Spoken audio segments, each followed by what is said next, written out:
Bom dia, segunda-feira. Apesar de ser feriado, pra gente que é autônoma, a gente trabalha também nos dias que a gente tem compromissos, né? Então, toda segunda-feira estou aqui para falar sobre as causas silenciosas da diabetes e o que a gente pode fazer para evitar, como a gente pode viver com mais leveza. Que bom vocês que estão chegando, obrigada de estarem aqui. Também quem for assistir a gravação, quem está aqui, Gisélia, Socorro, bem-vindas. Então, quem for assistir a gravação, o assunto hoje é porque a gente tem sempre a sensação de que não é feliz. Ou porque, de fato, a gente vive uma certa infelicidade, um certo vazio. As pessoas diabéticas que eu atendo, ou também as pessoas com depressão, ou qualquer doença crônica que a pessoa tenha, sempre está relacionada com esses vazios, com a falta de sentido da vida, com as faltas. Sempre falta algo. E esse é o movimento de todo ser humano, de todo ser vivo, né? Então, para a gente entender os porquês que estão atrás do nosso porquê, porque a gente se sente infeliz na maior parte da nossa vida, né? A gente tem momentos de felicidades, mas quando a gente fica doente, quando a gente fica com diabetes, esses momentos de felicidade, eles já estão bem rasos, bem difíceis de acontecerem, né? Então a gente já de fato se sente infeliz e se sente frustrada, né?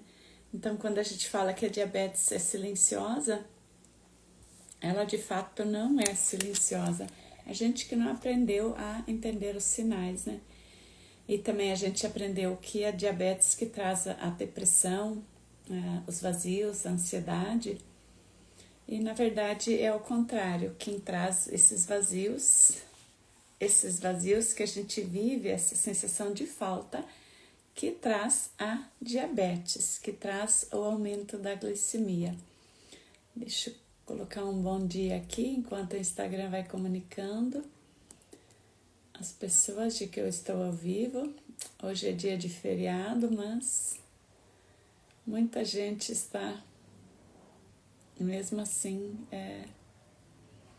deixa eu achar aqui o meu símbolozinho, que já sumiu, que eu sempre usava. Eu gosto muito da flor,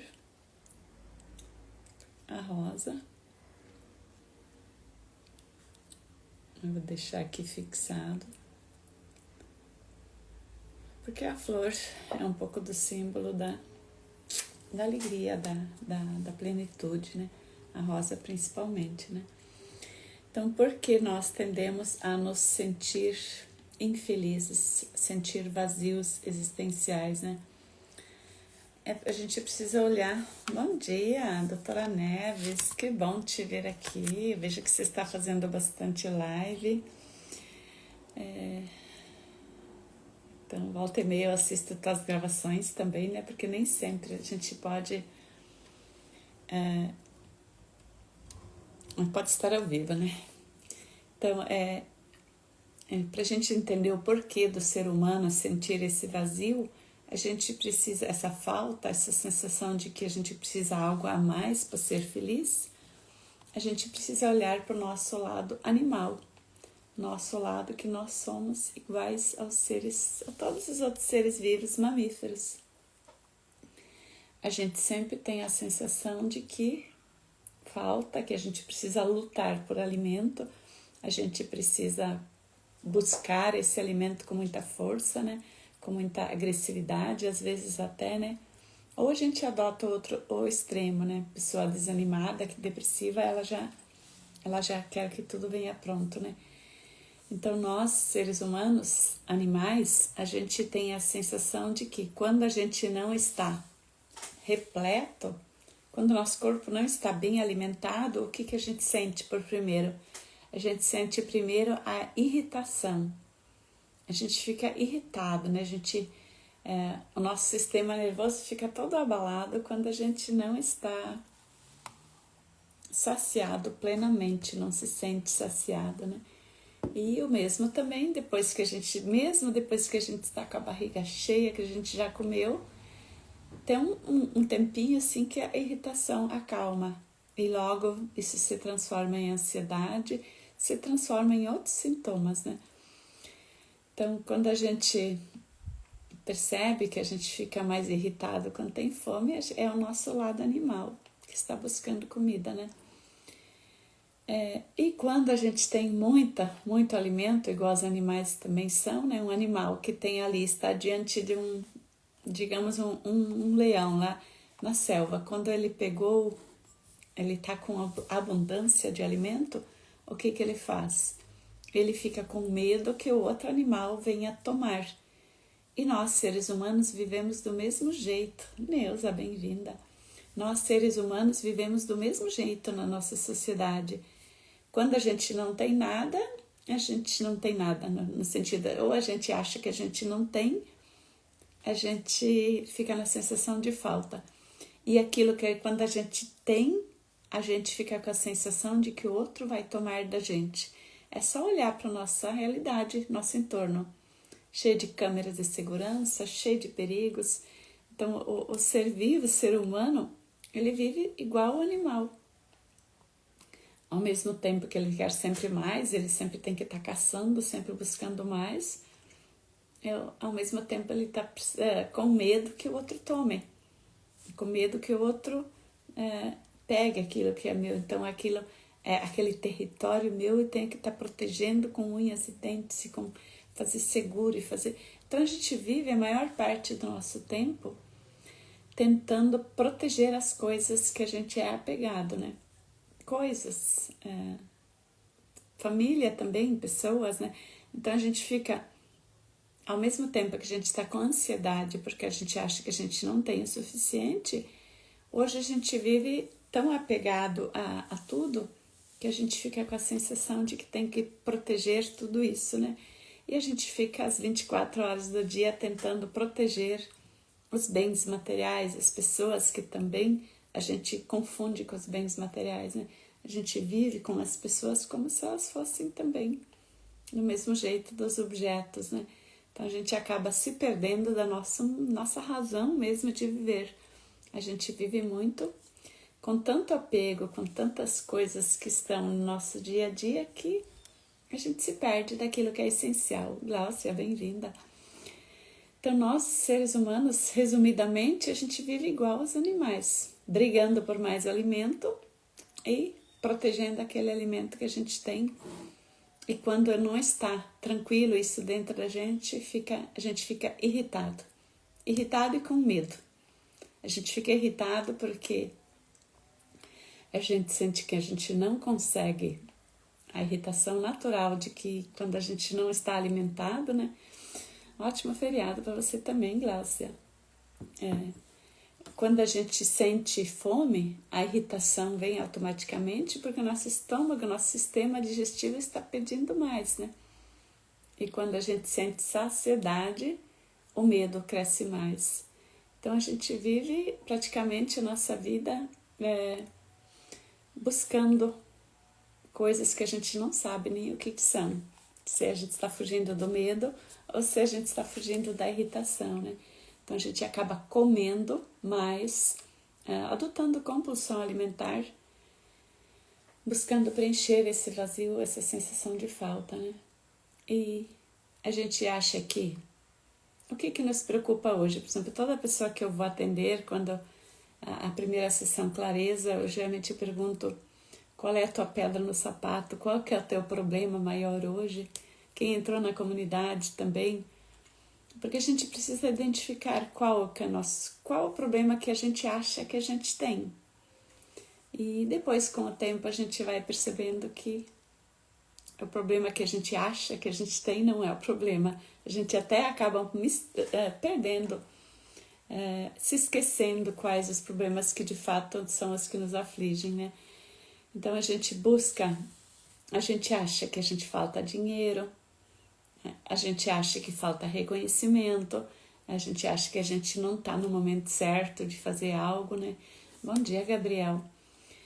A gente sempre usa essas... o que mais a gente escuta: eu não estou pronta, eu não consigo avançar nos meus projetos porque eu não tenho dinheiro, eu não posso pagar um tratamento porque eu não tenho dinheiro. E também, por outro lado, a gente fica buscando segurança. A gente fica buscando segurança no dinheiro, buscando segurança nas pessoas, nos relacionamentos. E se a gente olhar para trás, para nossa história, a gente se perde, a gente fica 50, 60 anos buscando dinheiro, reconhecimento, segurança, relacionamentos mais equilibrados.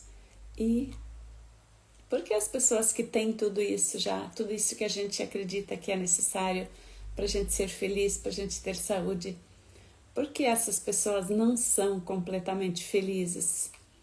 Se fosse de fato isso que está nos deixando infelizes, que está nos deixando doentes, a gente acha que a gente está doente porque a gente não se alimenta direito, porque a gente não se movimenta direito. A gente fica só naquele ciclo repetitivo. Aquilo que a gente não está fazendo o nosso corpo ficar doente, né?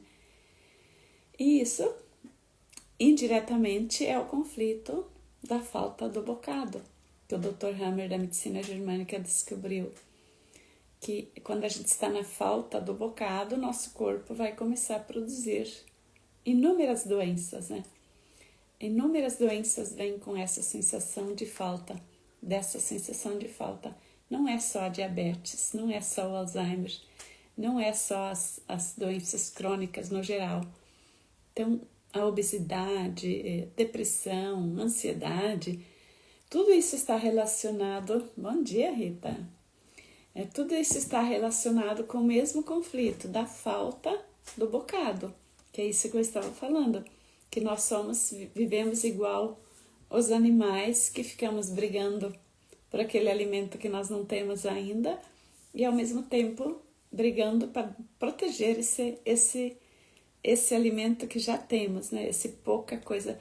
Alimento ali significa as coisas, as pessoas, a nossa vida, a nossa casa, nosso carro. Então a gente acaba se perdendo da gente mesmo, de tanto que a gente busca mais do mesmo. E a gente não percebe que nós, como crianças, a criança ela nasce feliz por natureza. Toda criança nasce feliz, mesmo nascendo com algum sintoma de doença, mas a criança é feliz, ela é ingênua, ela é inocente, ela acredita. E quando a gente se torna infeliz? Por que a gente não se sente feliz? Uma criança se sente feliz mesmo doente. Joyce e Franciane, bem-vindas. Uma criança mesmo doente, ela se sente feliz. Os pais que têm a sensação de que ela não é feliz. Mas por natureza humana e divina que nós nascemos, a gente nasce feliz. A gente sai do útero, mesmo que a gente saia berrando, a gente sai feliz. Então, durante a nossa vida, a gente vai vivendo coisas que vão nos dizendo: de fato, você era para ser feliz, mas você não é. Você não consegue, né? Você não é. Você tem coisas que você está fazendo errado, né? Então, conscientemente, a gente vai tomando decisões de que a tristeza, a frustração, aquilo que a falta vai nos preenchendo, né? Então, aquilo faz o que com a gente? A gente vai se fechando na gente mesmo.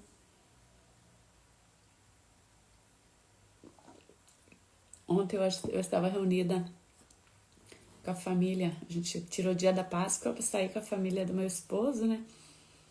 Nossa, e todas as famílias isso acontece muito. Em cada família tem uma pessoa doente que impede que a família festeje, que a família viva o dia na leveza, né? Então tem um com febre, outro com dor de cabeça, outro não pode comer porque tudo faz mal. Cada família é cheia de coisas assim, né? E quanto mais eu observo isso, eu vejo quanto mais nós estamos perdidos de nós mesmos. Então a pessoa tem dor no corpo, toma analgésico. A pessoa tem febre, toma um analgésico. Então, a vontade de fugir da dor e do sofrimento impede as pessoas de ter saúde, impede as pessoas de viver a vida. Marlene, bem-vinda. Então, a gente vai com essa vontade de essas crenças que a gente tem, o jeito que a gente foi educado para olhar para a vida,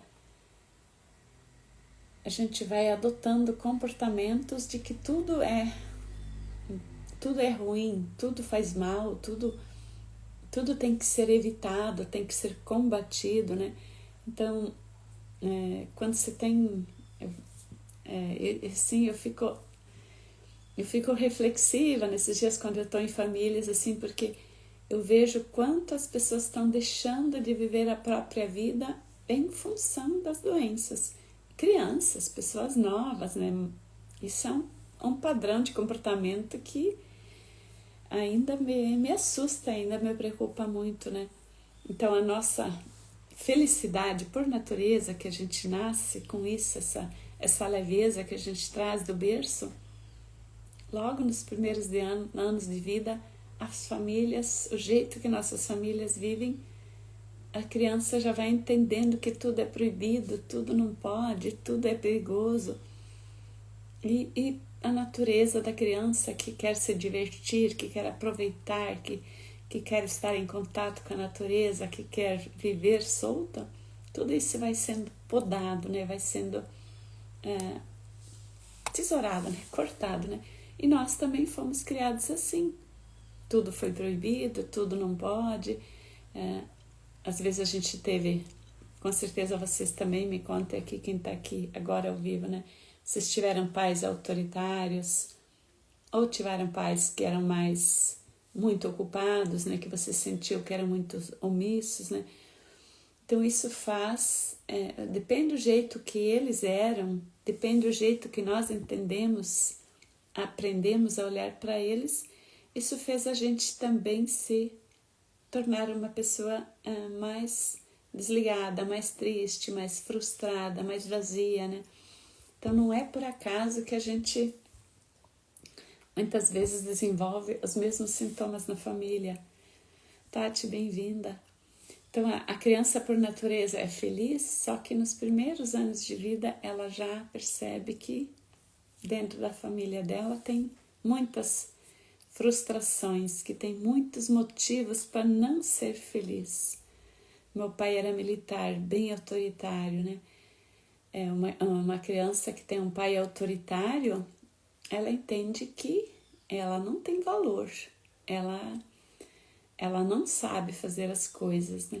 Então, quando o nosso pai, nossa mãe, quando nós somos autoritários nas nossas relações, eu vejo quanto eu fui uma mãe autoritária e quanto eu ainda tem momentos que eu ainda volto a esse padrão de querer decidir pelos outros, né? Então, meu pai era autoritário, mas ao mesmo tempo ele era distante.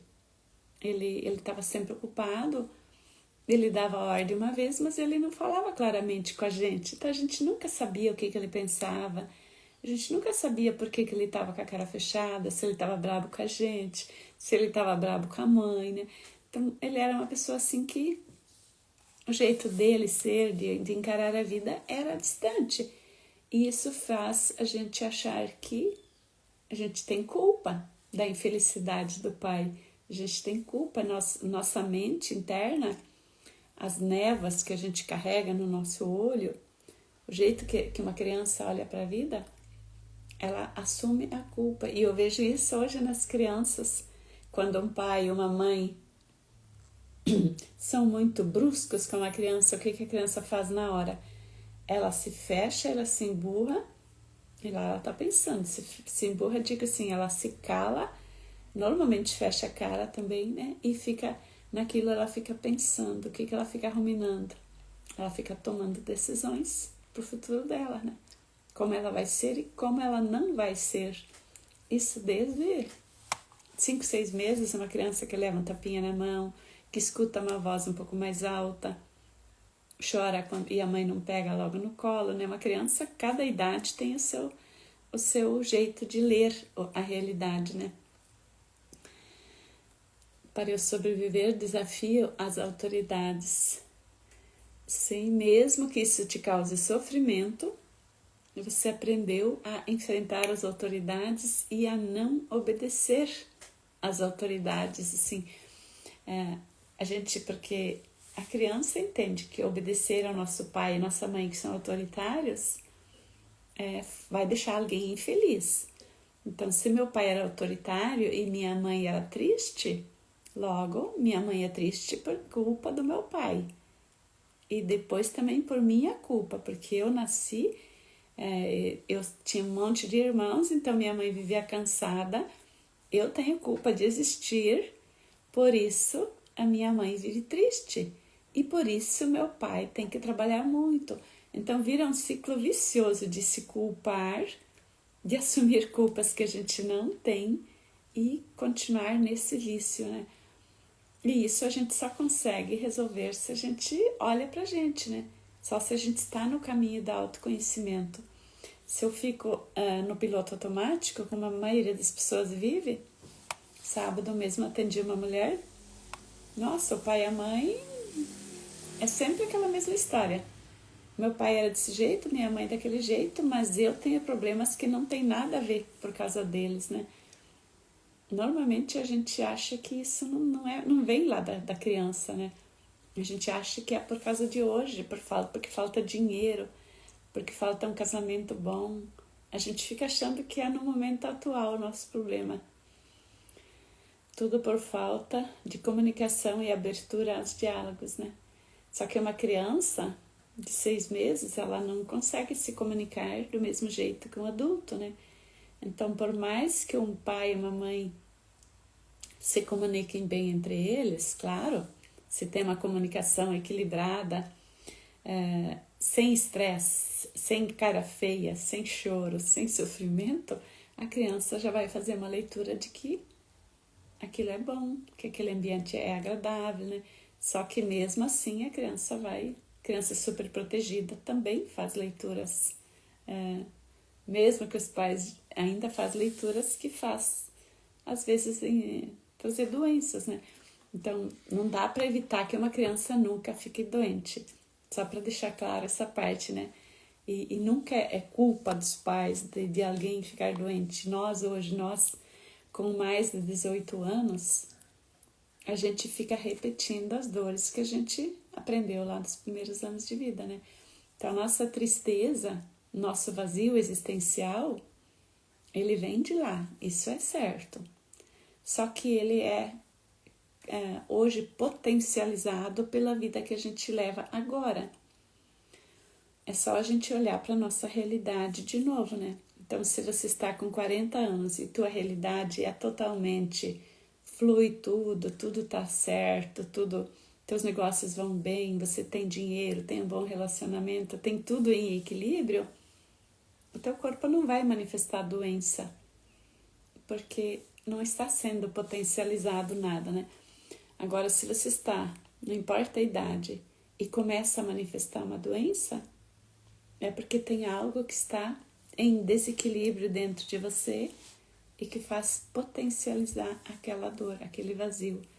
Então, essa sensação, esse conflito da falta do bocado, ele é ativado naquele momento, mesmo que geneticamente você nasceu, foi criado por um pai e uma mãe difíceis, impossíveis, que te dominaram ou te cuidaram muito. Só que na época da vida que a doença aparece, ali nesse ambiente, nesse território, tem algo acontecendo, né? Tem algo que está despertando em você esse sintoma, né? Então sempre tem que olhar para a tua história, mas também para aquilo que está acontecendo no momento presente. O que você está fazendo com a tua vida atual.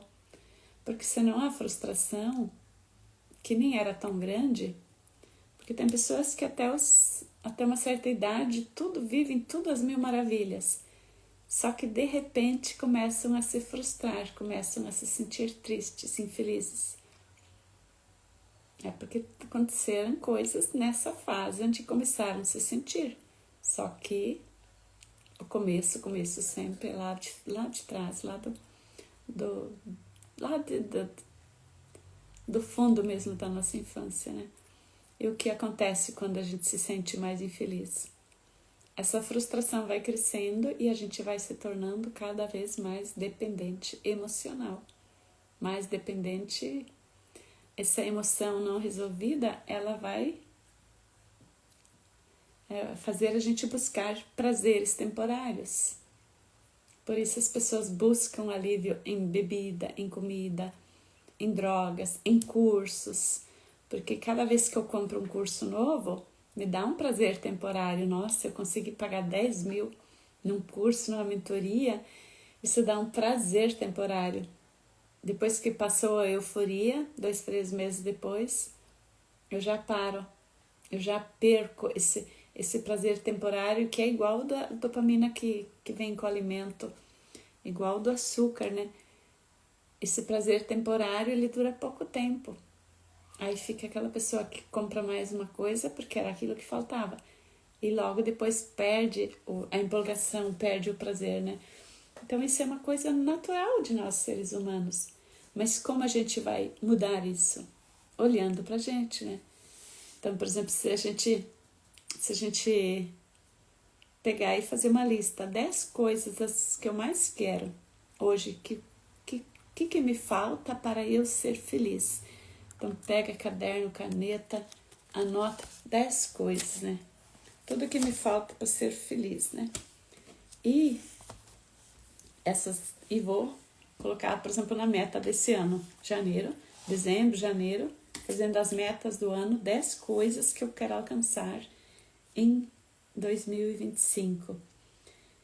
E o que vai acontecer quando a gente funciona no automático? A gente vai ficar lutando o ano inteiro para conseguir, se a gente for uma pessoa determinada, buscar essas 10 coisas, né? E se no final a gente conseguir 9 e uma a gente não conseguir, ainda a gente vai se frustrar, porque o chicotinho, a autocobrança é tão grande, a frustração, a infelicidade, ela é algo tão forte que a gente acaba não olhando para as 9 coisas que a gente conseguiu no ano, a gente esquece, a gente não percebe quais as 9 coisas que a gente conseguiu no ano, mas a gente só lembra daquela uma coisa que a gente não conseguiu, que a gente não fez. Então, não quer dizer que a gente não precisa estabelecer metas, precisa, mas a gente precisa valorizar os pequenos passos. Quem a gente vai se tornando durante a jornada. Hoje, dia 21 de abril de 2025. Já passaram quase 4 meses deste ano, né? Então, para você vencer o conflito da falta do bocado, vencer, eu digo assim, para você não viver na corridinha de rato e sempre buscar mais, você precisa aprender a olhar o que você já conseguiu nesses quase 4 meses e valorizar aquilo, potencializar mais aquilo, né? Então, se nesses 4 meses você já conseguiu se sentir menos birrenta, menos ranzinza, menos triste, isso já é um avanço. Então, buscar mais do mesmo que já deu certo. Então, se a gente conseguir de 10 metas, conseguiu alcançar uma, aquela uma que você conseguiu alcançar vai potencializar o teu corpo a buscar as outras 9 que faltam. Agora, se você conseguiu alcançar 9 e não conseguiu alcançar a 10ª e ficar chorando por causa disso, ficar se frustrando por causa disso, no ano seguinte, 2026, você já vai colocar metas mais pequenas. Você já vai dizer, você já vai usar desculpas, que não dá certo, que não vale a pena, né? A dependência emocional já tomou mais força, já te tornou mais negativa, né? Então, essa luta por território que todo diabético vive, um território, conquistar o próprio espaço, a gente aprende, nossa, a gente tem que deixar o nosso legado, a gente tem que viver bem cada dia. Então, tem muito tem que dentro da gente, né? Muitas obrigações que a sociedade, mesmo a gente se impõe, e isso faz a gente ficar automaticamente se culpando daquilo que a gente não conseguiu. E isso faz no nosso corpo trazer algum sintoma, porque a quinta lei biológica da medicina germânica é bem clara, né? Se teu corpo traz um sintoma, é porque tem algo em você que você ainda está sentindo falta, algo que você está com medo, algo que teu corpo está precisando fazer por você. Então sempre ansiedade, tristeza, vazio, tudo é sintoma, tudo é sinal de que teu corpo está precisando fazer por você aquilo que tua mente, aquilo que teu ego, aquilo que tua energia não está vendo, né? Então, para a gente sair desse ciclo automático de falta, a gente precisa lembrar que nosso corpo não é só um corpo físico, nosso corpo é o nosso corpo espiritual, que tem alma, que tem sentimentos, que tem memória, que tem conhecimentos ocultos. Tem tanta coisa dentro da gente que a gente desconhece, que a gente ainda não sabe. E o nosso campo energético também, a gente pensa fazer uma coisa e faz outra, a gente planeja, é o que mais a gente faz, a gente planeja as coisas e elas saem diferente, porque a gente planeja baseado naqueles 5% da nossa vida que a gente conhece, e os 95% que a gente desconhece, a gente não consegue planejar, a gente não inclui. Então, quando a gente está muito no fazer, eu tenho que, eu sou obrigada, essa é uma parte assim que é um processo que a gente precisa ter paciência com a gente, precisa ter amorosidade com a gente e olhar para o nosso processo de crescimento. Para sair um pouco dessas obrigações da vida, desse tenho que, porque senão a gente fica só na culpa. É o que mais a gente vê. As pessoas estão na culpa de não estar fazendo mais, né?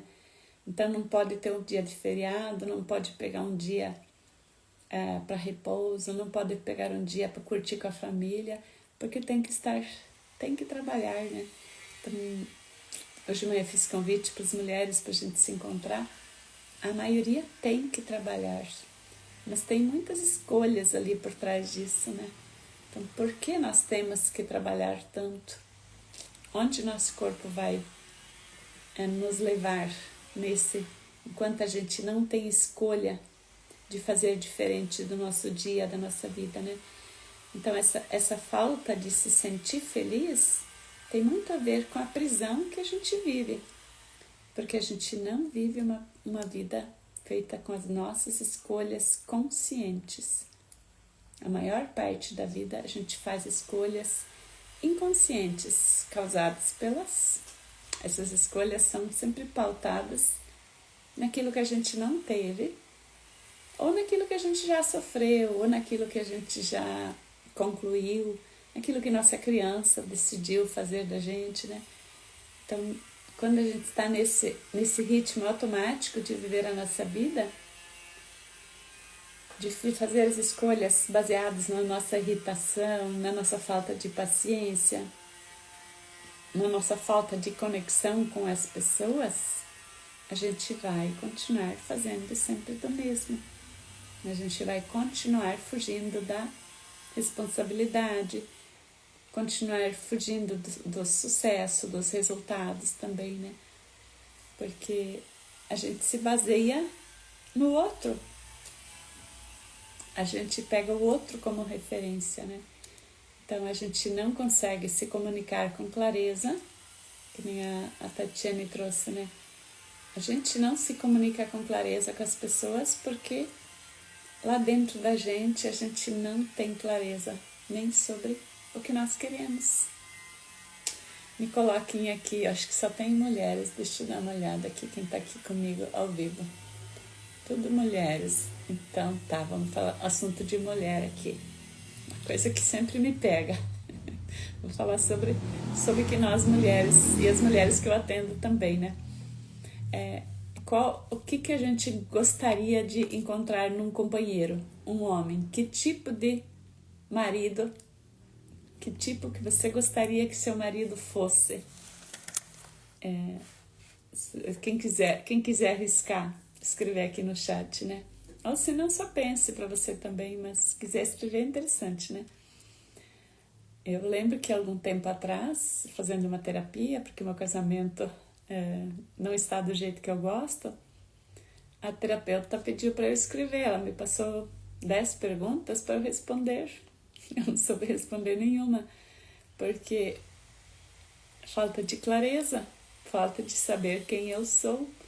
Então, por exemplo, uma das perguntas era: quais as qualidades do teu companheiro que você gostaria que ele tivesse, né? Então que ele seja um bom comunicador, digamos ali, que nem o que a Tatiane trouxe, né? Que comunicasse comigo com clareza. É uma das coisas que eu sempre cobro do meu companheiro, do meu marido, né? A gente não tem conversas claras o suficiente, né? Ele fala uma coisa, eu falo outra e a gente acha que o outro entendeu, né?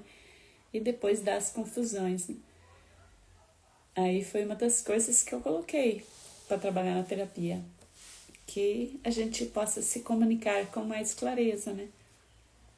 Mas conforme for aprofundando, o que é comunicar com mais clareza? Comunicar o quê?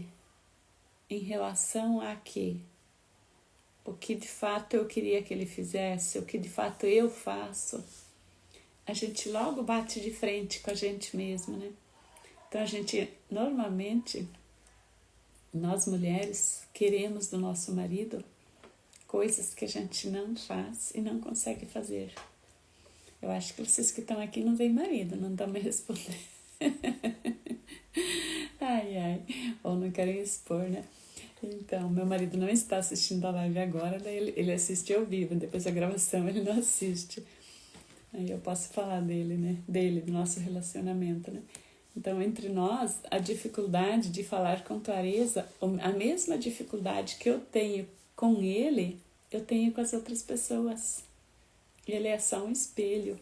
Então, se eu não consigo conversar claramente com ele, automaticamente com as amigas, com meus filhos, eu também não consigo. Deixa eu ver a resposta da amiga aqui: saudável, monogâmico, bem-humorado, gentil, etc. Ali um etc. já pode caber muita coisa, né? Então, como que é ser saudável, né? Eu quero que ele faça ciclismo igual eu faço, que ele vá na academia, que ele faça yoga, né? Então, dentro de cada sub-item, precisa escrever como, o que é para você ser saudável, né? Monogâmico, mas ele não olha para você. Tem várias entrelinhas em cada coisa, né? Então, a pessoa bem-humorada sempre não existe, né? Porque no momento da irritação, que eu estava comentando antes, a pessoa com fome fica irritada, né? Ela já automaticamente, o nosso instinto animal, ele vem à tona, a irritação. É a pessoa que está irritada, não é bem-humorada, né? Então, se eu quero que o meu marido seja bem-humorado sempre, eu estou indo contra a natureza dele. Eu estou querendo que ele não seja quem ele é. Então, tem muita coisa que a gente quer que o marido seja, mas que a gente acaba querendo que ele se anule, que ele não seja ele mesmo, né? Então, uma coisa que para um casamento dar certo, cada um tem que ser a sua própria verdade, né? Tem que viver a sua própria essência. E quando um se adapta ao outro, o casamento frustra, né? Então, é muito sutil a gente querer que um casamento dê certo quando a gente não se conhece. Interessante, ficou como ponto de reflexão mesmo, né? Sim, é porque a gente quer, eu vejo isso em todas as mulheres que eu atendo e nos homens também. Homens geralmente não vêm por causa de depressão, homens vêm por causa de problemas físicos que eu atendo, né? Saúde mesmo, né? E as mulheres, a maioria por diabetes ou por depressão, ou por vazio de vida, né? E E eu vejo o ponto de reflexão, nós mulheres, a gente quer que o marido seja um marionete na nossa mão, né? Geralmente, todas nós, né? E quanto o homem não é tão... Os homens não cobram tanto das mulheres como nós cobramos deles, né? Nós cobramos mais dos nossos companheiros, mais coisas impossíveis. E isso faz a gente se sentir infeliz no casamento, se sentir infeliz nas relações. Então, já que o tema hoje não ia falar de casamento, mas veio aqui a reflexão, né? A gente se sente infeliz, insatisfeita, frustrada nas relações, porque a gente não tem consciência sobre o que pra gente importa mesmo, como a gente quer que a pessoa seja, e a gente quer que o outro seja um espelho da gente, ou um marionete da gente, ou que ele se anule, né? Então, normalmente, quando um casamento nos frustra, se a gente não olhar profundamente para dentro da gente, o que vai acontecer? Se a gente encontrar um outro companheiro, ele vai trazer os mesmos pontos de novo.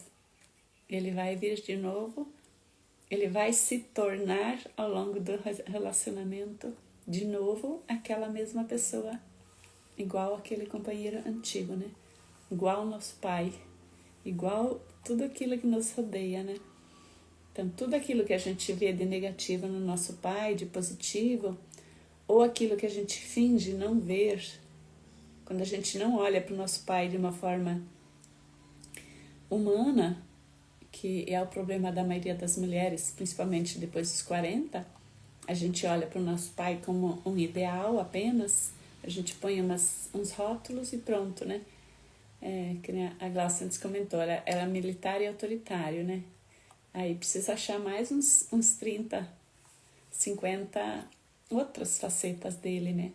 Para você se encontrar. Porque ele não era só isso, né? A gente rotula em algumas coisas o nosso pai, e essas coisas a gente leva para todos os relacionamentos, né? Então, quanto mais a gente é superficial na relação com o nosso pai, mais a gente vai afastar os homens mais verdadeiros da nossa vida. A gente vai trazer homens superficiais, homens que não estão disponíveis, homens que, como toda mulher fala, a gente só atrai homens que querem se encostar, homens infantilizados, né? Isso não é por acaso, eu sempre falava isso. Como eu tinha casa própria, tinha emprego, tinha minha sobrevivência, quem eu atraía quando eu estava sozinha? Homens que queriam se encostar em mim, que precisavam de uma casa para morar. Indiretamente, homens que buscam mãe, homens que não têm a sobrevivência, né? E mesmo tendo um salário bom, não tem uma estrutura interna para viver. Então, buscam uma mãe emocional ou uma mãe física mesmo, né? No sentido assim de proteção. E se a gente atrai companheiros assim e não muda o nível, a gente vai continuar atraindo sempre do mesmo, né? Todos os cientistas que a gente estuda, né, Joe Dispenza, tudo, eles falam sobre isso. A gente sempre atrai do mesmo, porque a gente está vibrando energeticamente ainda do mesmo, né? Ou a gente não atrai nada, porque a gente continua no mesmo lugar. E a gente fica naquele vazio, né? Então, quando a gente quer mudar isso, se a gente quer, a gente tem que buscar a solução. Uma das coisas é não esperar ter dinheiro sobrando para buscar a solução, né? Porque é o que a maioria das pessoas faz. Ela vive tão na sensação de falta de dinheiro, falta de companheiro, falta de tudo, que fica esperando ter uma boa conta bancária para daí pagar um bom tratamento. Essa é a pessoa que vai para o cemitério e vai levar a intenção junto, né? Então a gente tem que, olha, a gente precisa tomar decisões de querer fazer diferente a nossa jornada. Precisa querer evoluir, precisa querer sair daquele lugar. Uma pessoa que eu atendi semana passada, aqui na cidade mesmo, presencial, eu vi com muita nitidez que se a pessoa se curar daquele problema de saúde que ela não tem mais motivo para viver. Então, as pessoas assim, a gente tem que saber lidar com elas, né? Porque a pessoa, ela precisa, por exemplo, se ela tá com uma ferida na perna, né? Erisipela ali, né? Ela só tem aquilo para se ocupar, ela só tem aquele foco na vida dela, né? Então ela tem que cuidar da alimentação, ela tem que fazer caminhada, ela tem que... Então, se ela se curar daquela ferida, não tem mais nada, não tem mais nada que preenche a vida, né? Então, a doença, ela vem muito com esse sentido. Preencher uma vida vazia de significado. Então, mesmo que essa doença te leve à morte, a pessoa vai viver prisioneira daquilo, né? Porque é mais importante ter uma coisa para se ocupar do que não ter nada para se ocupar, né? Então, se a pessoa quer mudar isso, precisa estar em grupos de pessoas que mudem, precisa tomar consciência sobre si mesma, né? Então, se eu quero ter uma vida mais feliz e eu não dou passos para ser uma pessoa com mais realização, se eu não dou passos reais durante o meu... Agora, esse ano, faltam ainda 7 meses e 10 dias para o final do ano. Se eu não coloco como meta até final de 2025 eu dar passos concretos para sair dessa insatisfação, dessa frustração da minha vida, a chance de eu estar mais frustrada em 2026 é grande. E é isso que acontece com a maioria das pessoas, né? Então, não é fácil mudar, não é fácil sair desse ritmo hipnótico que eu... como é que é o nome do homem que a gente já leu muitos livros, né? Do Mais Esperto. Ele fala que o mundo vive no ritmo hipnótico. Aquele do autor do Mais Esperto, Napoleão Hill, né? 100 anos atrás ele escrevia, né, que as pessoas vivem num ritmo hipnótico. A própria pessoa se faz auto-hipnose e não precisa ninguém de fora de ditar as regras. Ela coloca as regras negativas para a vida dela, né? E é isso que a maioria das pessoas faz, né? Então, se a gente quer uma vida mais feliz, se a gente quer uma vida mais realizada, mais saudável, quem vai fazer essa diferença é a gente mesmo, né? Então, olha, mudei o rumo da minha história aqui, das minhas anotações que eu tinha aqui, mas agradeço a companhia de vocês, a companhia de quem ficou até o final. O assunto é: se eu me sinto infeliz, quem pode me fazer feliz? Sou eu mesma. Aquilo que eu faço, aquilo que eu decido, né? Isso eu consigo mudar a minha história. Não é num sentido egoísta, que ninguém pode me ajudar. Sim, eu preciso buscar ajuda. Mas por que eu mesma? Porque quem vai decidir a minha história é ficar sozinha, ficar casada, tomar decisões. Quem está por exemplo, no caminho de se tornar terapeuta, está fazendo transição de carreira, quem vai fazer dar certo é a própria pessoa. E precisa estar bem assessorada com pessoas que saibam ajudar. Mas as decisões, esse caminho solitário, ele é solitário. Ninguém vai fazer pela gente coisas que a gente tem que fazer. E se a gente continua acreditando que vai acontecer um boom... Semana passada uma mulher me falou: já faz 10 anos que eu estou nessa tristeza, nesse vazio de vida, trocando de emprego para lá e para cá, mas não consigo tomar uma decisão do que eu quero, porque eu sei que vai acontecer alguma coisa, eu sei que vai acontecer um boom que vai resolver a minha vida. Eu falo: sinto muito, pode ser que daqui a 20 anos a gente se encontre e você vai dizer: o boom não aconteceu, porque isso não é assim que acontece a vida real. Sidneia, bem-vinda. Tô aqui me despedindo, já faz 5 minutos. Então, esse boom que a gente espera, que é natural de todas as pessoas, tanto homens como as mulheres, a gente fica sempre naquela postura do bebê que fica esperando a mamadeira ou a teta vir até na nossa boca e nos tirar a fome, nos tirar a ansiedade, né?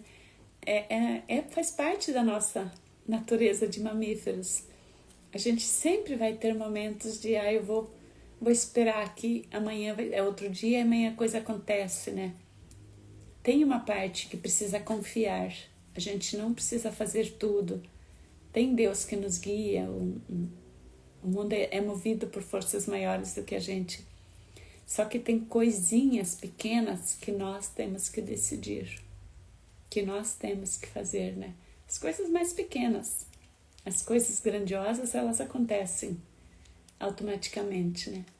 Então essas coisas que estão ao nosso alcance, tomar pequenas decisões, ajustando a nossa caminhada, isso é uma coisa que cada um tem que fazer para sua própria jornada, né?